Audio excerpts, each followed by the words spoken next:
Doctor Garg, मैं आपसे जानना चाहता हूं और समझना भी चाहता हूं, तीसरी वेव को लेकर आईसीएमआर ने क्या अपना एनालिसिस निकाला है? आपका क्या आकलन है? कब से आ सकती है तीसरी लहर? किन कारणों से आ सकती है वो तो हम जानते हैं, जिस तरह की लापरवाही हम कर रहे हैं। क्या आपने कोई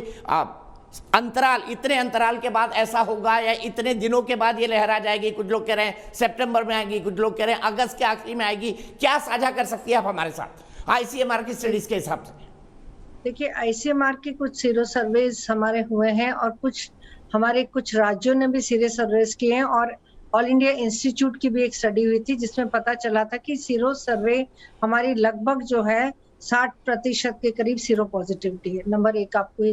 समझना होगा। साथ ही साथ हमने 38.7 करोड़ लोगों को वैक्सीनेशन किया है। और दूसरा, हम देखते हैं कि आज की तारीख में अगर हम बात करें, अगर हमारे पास 60% सीरो पॉजिटिविटी है और करीबन हम अगले महीने से, जबकि हमारी वैक्सीनेशन की तादाद बढ़ेगी, हमारे पास में कोविशील्ड, कोवैक्सीन, स्पुतनिक वैक्सीन और साथ में हमारी जो है ज़ाइकोविड डी भी आ जाएगी और मॉडर्ना भी आएगी, और धीरे धीरे जैसे हम बढ़ते चले जाएंगे, मैं इसको इस तरीके से देखती हूँ कि 90 करोड़ जनता जो है करीबन, उसका अगर हम 80% वैक्सीन लगाएंगे प्लस साथ में सीरो पॉजिटिविटी भी हमारी रहेगी, क्योंकि जो इंडिविजुअल एक बार इन्फेक्ट हो चुका है तो जरूरी नहीं है कि उसको तुरंत ही वैक्सीन लगाया जाए। उसका अंतराल हम 3 महीने तक गवर्नमेंट के हिसाब से हम कर सकते हैं, और WHO कहता है कि उसको 6 महीने तक भी आप डिले कर सकते हैं, क्योंकि वो नेचुरल इम्यूनिटी है। तो वो भी हमारी हर्ड इम्यूनिटी में एक इम्पॉर्टेंट रोल प्ले करेगी।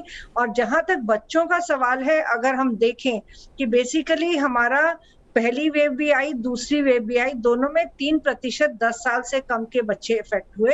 और 11 से 20 साल तक के हमारे 10% बच्चे इफेक्ट हुए, और जिनमें इन्फेक्शन जो थी बहुत सीरियस नेचर की नहीं थी, बच्चे अपने आप रिकवर भी हो जाते हैं, जो कि हमारा integrated management of neonatal and childhood illnesses का भी एक प्रोग्राम है जो कि कहता है। तो हम अगर हम ये सब चीजों को मद्देनजर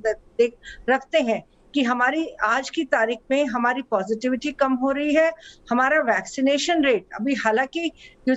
हम ये कह दें कि आज की तारीख में हमने सब लगा दी है, हमें पूरा एस्टिमेट मालूम था कि किस तरह से वैक्सीनेशन आएंगे, और दिसंबर तक 135 करोड़ वैक्सीन आएंगे। और मेरे हिसाब से अगर हम 135 करोड़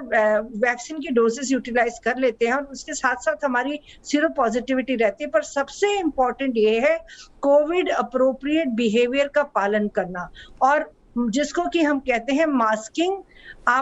मास्क भी हमारा प्रॉपर्ली पहना होना चाहिए, और हम रिस्पॉन्सिबल बिहेवियर कि वो इंडिविजुअल करेगा और एडमिनिस्ट्रेशन उसको साथ में लागू करेगा। क्योंकि जिस तरह से हम देख रहे हैं लोग लापरवाह होके घूम रहे हैं करके, क्योंकि इंडिविजुअल्स को जो है अल्टीमेटली अपने आप भी एहसास होना चाहिए कि हम कितनी बुरी तरह से हमने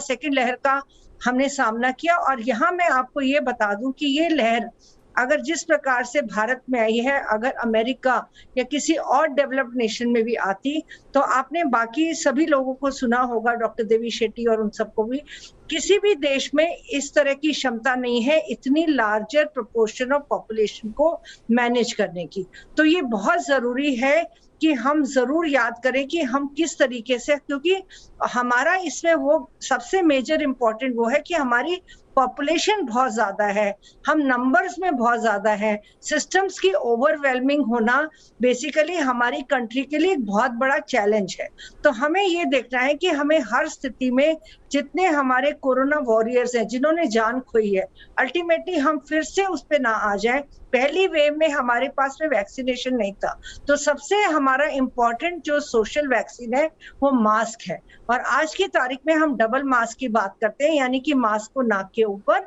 और हम साथ में थोड़ी के नीचे लगाएं। दूसरा चीज ये है हम सोशल डिस्टेंसिंग का पालन करें, और सैनिटाइजेशन या हैंड वॉशिंग पर्टिकुलरली ये है।